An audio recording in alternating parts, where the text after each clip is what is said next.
అవు మల్లయ్య మామ గా నడుమ బిడ్డ పెళ్లి చేస్తా అంటివి ఏమాయే ఏం చేద్దురా దాని పేరు మీద సంపాదించింది ఊరవతల గా ప్లాట్ ఒక్కటే చేతిలో పైసలు లేవు అమ్మి పెళ్లి చేద్దామంటే కొంతానికి ఎవ్వరు ముంగటికి రాకపోయిరి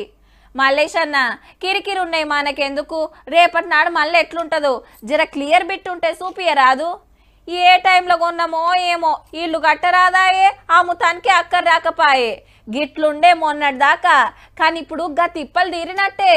ఎదిరి చూడంగా ఎల్ఆర్ఎస్ కు ఓకే చెప్పింది సర్కారు పర్మిషన్ లేని లేఅవుట్లలో ఉన్న ప్లాట్లను రెగ్యులరైజ్ చేసుకోవడానికి ఛాన్స్ వచ్చింది అన్నట్టు ఛార్జీల పైకం కట్టడానికి మార్చి 31 దాకా టైం ఇచ్చిండ్రు రూల్ ప్రకారం లేఅవుట్ లేకుండా నాలా పర్మిషన్ తీసుకోకుండా ఉండాల్సిన రోడ్డు లేకుండా ఆగమాగం ప్లాట్లు చేశాం మీరు అప్పట్లో తెలివక ఉన్నోళ్ళు అటెంక పరిశానలో పడ్డారు మీరేం బుగులు పడకుర్రి సర్కార్ కు పైకం కడితే రెగ్యులరైజ్ చేస్తాము ఆ ప్లాట్ల మీద లోన్లు గిట్లు వస్తాయి ఏ లొల్లి ఉండదని ఎల్ఆర్ఎస్ స్కీమ్ తెచ్చింది 3 ఏళ్ల కిందట బీఆర్ఎస్ గవర్నమెంట్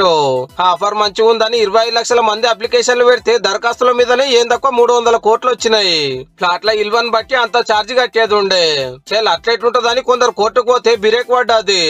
కరెక్ట్ గా చెకింగ్లు చేసి ఇచ్చే ఛాన్స్ ఉన్న పని నడిమిట్లనే ఆగింది లేకుంటే 6,000 కోట్లు వచ్చు ఇప్పుడు కొత్త గవర్నమెంట్ మళ్ళా ముంగటికి తెచ్చింది గుడి మాన్యాలు మసీదు భూములు సర్కార్ భూములు కోర్టు ఆర్డర్ ఉన్న భూములు కాకుండా కడమై రెగ్యులరైజ్ చేసుకోవచ్చు అని సాటింపేసిండ్రు ఏం రూల్స్ ఉంటాయో ఎట్లుంటాయో గానీ 10,000 కోట్ల రూపాయలు రావచ్చునట ప్లాట్ల ఓనర్లకు పర్మిషన్ వస్తుంది సర్కార్ కు ఆమ్దాని వస్తుంది అన్నట్టు